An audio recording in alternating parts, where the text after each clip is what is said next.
అంటే కూటమి ప్రభుత్వం ఈ టీసీఎస్కి ఈ నిర్ణయం తీసుకోవడం కరెక్ట్ అంటారా? రూపాయికి 21 ఎకరాలు ఇవ్వడం ఎలా అనిపిస్తుంది? తప్పే ఉందండి దాంట్లో. ఈరోజు ఆంధ్రప్రదేశ్లో చాలా వరకు కంపెనీలు రావాల్సినవి ఉన్నాయి. పోయిన 5 సంవత్సరాల్లో చాలా కంపెనీలు వెళ్ళిపోయినాయి, యువతకు ఉపాధి అవకాశాలు లేవు. ఇప్పుడు కోట ప్రభుత్వం అక్కడ 20 లక్షల ఉద్యోగాలు ఇస్తారని మాట ఇచ్చింది. దానికోసం కంపెనీలన్నీ రావడానికి వాళ్ళ ప్రయత్నాలు వాళ్ళు చేస్తున్నారు. అందులో భాగంగా టీసీఎస్కి వర్కనే ఇచ్చుంటారు. కాకపోతే అగ్రిమెంట్ ప్రకారం ఏదో రూపాయి అనే రాసి ఉంటారు, కానీ నాకు తెలిసి వర్కనే ఇచ్చారు. అది దాంట్లో తప్పే ఉంది. ఈరోజు ఏదన్నా వాళ్ళకి స్థలం చూపిస్తేనే కదా కంపెనీలు వచ్చేది. స్థలానికి కూడా డబ్బులు వసూలు చేస్తే ఏ కంపెనీలు రావు. దీంట్లో ఎటువంటి తప్పేం లేదని నేను అనుకుంటాను. ఊరు పేరు లేని కంపెనీలు, సూట్ కేసు కంపెనీలకి ఇట్లాగా అంటగట్టి వీళ్ళు భూములు పంచుకుంటున్నారు, దాని వెనక మనీ లాండరింగ్ జరుగుతుందని జగన్ గారు డైరెక్ట్గా ఆరోపణలు చేశారు. అదేం లేదండి, చంద్రబాబు నాయుడు గారు, లోకేష్ గారు ఏం చేసినా ఆలోచన చేస్తారు. ఈ ఊరు పేరు కంపెనీలా లేకపోతే మంచి కంపెనీలా అనేది అందరికీ తెలుసు. దాన్ని అనవసరంగా ఏదేదో మాట్లాడటం మంచి పద్ధతి కాదు. పోయిన 5 సంవత్సరాల్లో వాళ్ళకి ఒక కంపెనీ కూడా రాలేదు. ఆ ఊరు పేరు కంపెనీలు కూడా మీరు తెప్పిలేదుగా. ఇప్పుడు ఏదో ఈరోజు కూటమి ప్రభుత్వమైన నమ్మకంతో చాలా కంపెనీలు వస్తున్నాయి. అది గిట్టక మీరు ఏదో కక్షపూర్వకంగా మాట్లాడటం తప్పితే, అది ఊరు పేరు లేని దొల్ల కంపెనీలు అయితే వాటికి ఎందుకు ఇస్తారంటే అంత విలువ గల భూమి. సీఎం గారు ఏది చేసినా ఆలోచన చేస్తారు. ఇప్పుడు ఒకవేళ సీఎం గారు ఏదైనా రాంగ్ చేస్తే పక్కన పవన్ కళ్యాణ్ గారు ఊరుకోరు కదా. అంతా బాగానే ఉంది. కూటమి ప్రభుత్వం 3 ప్రభుత్వాలు అన్నీ కలిసి 3 పార్టీలు కలిసి బాగానే చేస్తున్నాయి, సెంట్రల్ సపోర్ట్. ఈ మధ్యలో వాళ్ళు మాట్లాడటం ఇలాంటి మంచి పద్ధతి కదని అన్న. అలానే చూస్తే అసలు వాటి వల్ల కంపెనీ రావడం వల్ల ఉపయోగం ఏంటి అంటున్నారు కొంతమంది. అసలు తీసుకొస్తారా ఈ 5 సంవత్సరాల్లో అవుతుందా అని అంటున్నారు. నిజంగానే అయితే అంటారు? 5 సంవత్సరాలు కూడా అవసరం లేదండి. ఇంకో 2 సంవత్సరాలు మ్యాక్సిమం రాజధాని పూర్తయింది, పోలవరం పూర్తయింది, చాలా వరకు అక్కడ అమరావతి అనేది డెవలప్ అయ్యింది.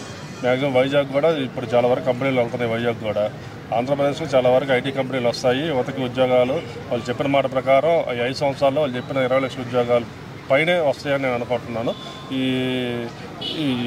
ఇక్కడ ఇలా విమర్శించే వాళ్ళు విమర్శిస్తూనే ఉంటారు, వాళ్ళు పట్టించుకోవాల్సిన అవసరం లేదని నేను.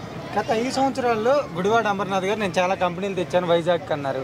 మరి అయ్యే భూములు వాళ్ళకి ఇచ్చేసి ఎందుకు కంపెనీలు తీసుకురాలేకపోయారంటారు? గత 5 సంవత్సరాల్లో గుడివాడ అమర్నాథ్ గారు ఏ కంపెనీలు తెచ్చారో అందరికీ తెలుసు. ఆ కోడిగుడ్డు కంపెనీలు అని అందరికీ తెలుసు. దానికి తెచ్చే కంపెనీలు ఏం తెచ్చారో అనేది తెలిసి పోయిన 5 సంవత్సరాల్లో వాళ్ళకి అపోజిషన్ కూడా లేకుండా పంపించారు. మీకు దండం అని ఇప్పుడు కూడా వచ్చి వాళ్ళు మాట్లాడటం సరైనది కాదు. మిమ్మల్ని ప్రజలు చీకొట్టే ఈరోజు బయటకు పంపించారు.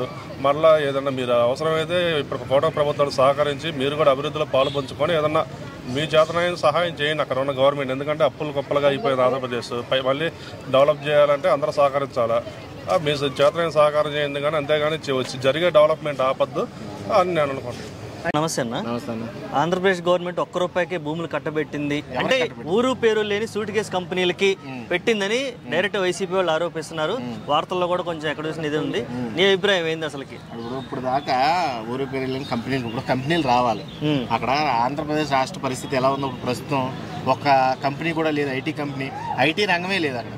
ఐటీ రంగం స్థాపించాలంటే కొన్ని కంపెనీలు రావాలి. సింగపూర్ నుంచి ఆల్రెడీ బోల్ కంపెనీలు తీసుకొచ్చాడు చంద్రబాబు నాయుడు గారు. అవి వచ్చే క్రమంలో వాళ్ళకి మనం ఒక ఫెసిలిటీ కల్పించాలి. ఏంటి ఆ ఫెసిలిటీ అంటే ల్యాండ్ చూపిస్తేనే వాళ్ళు కంపెనీలు స్థాపిస్తారు. దాని మీద వచ్చే ట్యాక్స్లు మనకు కడతారు. అర్థమైందా? డెవలప్మెంట్ అనేది 4 ఉద్యోగాలు పిల్లలకు వస్తాయి. రేపు పొద్దున భవిష్యత్ తరాలు ఇంకా హైదరాబాద్లో పరిగెట్టకుండా, బెంగళూరులో పరిగెట్టకుండా ఉన్న రాష్ట్రంలోనే కొన్ని ఉద్యోగాలన్నా ఉన్నాయి. అది మా చంద్రబాబు నాయుడు గారి దయ వల్ల, లేకపోతే డిప్యూటీ సీఎం పవన్ కళ్యాణ్ దయ వల్ల అని చెప్పుకుంటారు కదా రేపొద్దున వాళ్ళు. ఇప్పుడు అది ఫ్రీగా ఎందుకు అవుద్ది? ఊరు పేరు లేని కంపెనీలకి ఎందుకు ఇస్తారో? చంద్రబాబు నాయుడు ఎన్ని సంవత్సరాల పరిపాలన ఎక్స్పీరియన్స్ ఉంది ఆయనకి? 4వ ఇది 4వసారి పరిపాలన ఉన్న వ్యక్తికి ఇలాంటివి తెలీదా? అసలు మోసం చేసేవాడు ఎవడో, చేయనోడు ఎవడో తెలీదా? అంత ఎక్స్పీరియన్స్ ఉన్న వ్యక్తి ఎందుకు మోసపోతాడో? అలాంటిది అన్ని కూడా రూమర్స్ అయ్యి. ఈయన మోసపోవడం కాదు, ఈయన భూములు కట్టబెట్టి రూపాయికి అఫీషియల్గా రూపాయి కట్టబెట్టి అన్అఫీషియల్గా వీళ్ళు మనీ లాండరింగ్ అంటే లంచాలు తీసుకుంటున్నారు డైరెక్ట్గా ఇండైరెక్ట్గా అనేది పాయింట్. వాళ్ళ వైపు నుంచి కోట్లలో లిక్విడ్ క్యాష్ అందుతుంది,